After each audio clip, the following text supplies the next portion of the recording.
నమస్కారం అండి. ఈనాటి కమ్మని కథ పేరు మూర్ఖుల జాబితా. ఒకరోజు విజయనగర సామ్రాజ్యానికి ఒక గుర్రాల వర్తకుడు వచ్చాడు.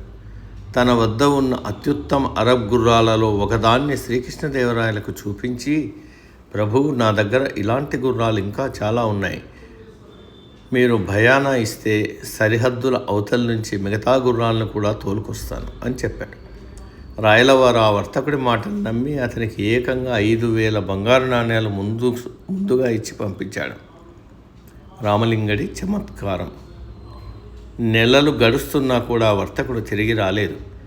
ఒకరోజు రాయలవారు దర్బార్లో వినోదం కోసం, రామలింగ, మన రాజ్యంలో ఉన్న అతిపెద్ద మూర్ఖుల జాబితా ఒకదాన్ని తయారు చేసుకుని తీసుకురా అని ఆదేశించారు.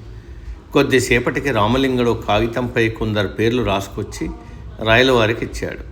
ఆ జాబితాలో మొదటి పేరు శ్రీకృష్ణదేవరాయలు అని ఉంది. రాయలవారు కోపంతో ఊగిపోతూ, రామలింగ, నీ ధైర్యానికి పరిమితి లేకుండా పోతుంది.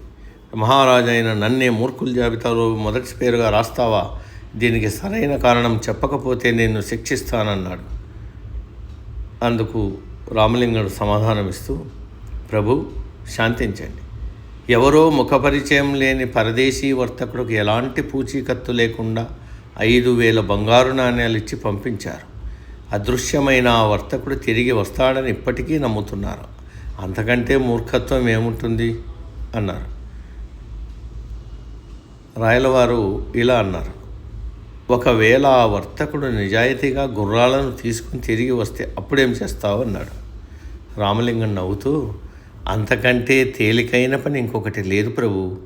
ఆ కాగితంలో మీ పేరు తీసేసి ఆ వర్తకుడు పేరు రాస్తా.